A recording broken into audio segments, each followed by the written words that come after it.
Hello everyone. Now we have Mr. Gaurav with us who will share his experience of the event. How was the event?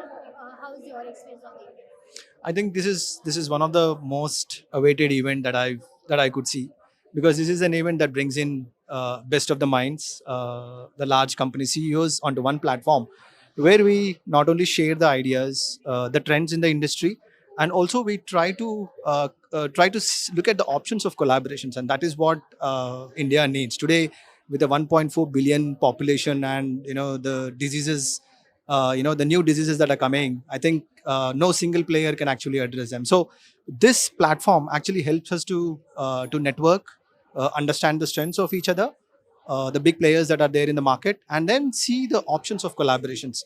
That is something interesting that I found, and that's what I always look forward for this.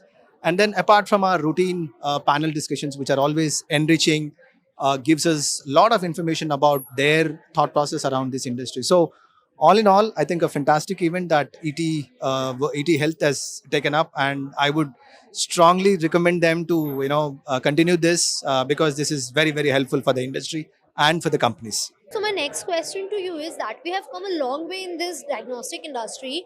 What are your thoughts about how long we have come and what is the path ahead of it? So, as we all know, after the COVID, the life sciences as such, and within the life sciences, the medical, both from a healthcare standpoint, from the treatment, from a therapeutic standpoint, and from the diagnostics, have got a lot of momentum. And today, everybody looks at diagnostics and then the therapeutics if there's any new pandemic that is going to come up. So, from that standpoint, I think the diagnostic industry is just started getting its due, where from a traditional diagnostics, this is going to move towards the molecular diagnostics, and then the precision diagnostics is what.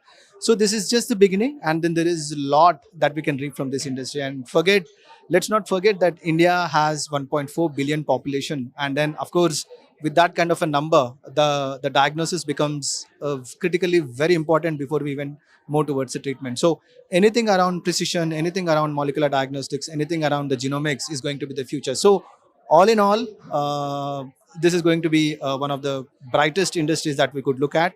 And let's not forget the AI and ML that's going to be complementing these technologies. So I think overall, anything in the diagnostics could be the next future, a decade, I would say. That's what I would say. Thank you, sir. So, is there anything else that would like to add from your experience of this industry? Anything that if you're looking forward to any kind of collaboration that you would like, government to take initiate. So, anything. Also, from an initiative standpoint, I think a couple of things. One is, the investors need to be, investors need to understand that this is a sunrise industry, and there's a lot of scope that they should start looking at. There's a lot of new technologies that are coming up, but unfortunately, that's not being looked by the, very encouraging from the investor standpoint. So that is something that I would look at. The second thing is government. While government is doing their best in terms of encouraging the diagnostic field, encouraging the startups. And I myself is a panel member of the BIRAC. So I evaluate a lot of projects in the biotechnology side. So I think there is a lot of focus from the government as well. But what I would look at is, from the regulatory standpoints, if they can ease some of those regulatory, guidelines, or, help the industries to come over those regulatory frameworks, regulatory hurdles, I think this is going to be one of the best things that can happen to India. And not just India, but I think today it's not India, but we are looking at the global, satisfying the needs of the global, in a global way, or supporting the other countries as well. And we have seen how successful we were in terms of vaccines, and the same would apply to the diagnostic sectors as well. Make in India, but supply to the world is what the theme would be. Thank you so much for your time, sir. It was a great pleasure to have you. Thank you so much. Thank you so much.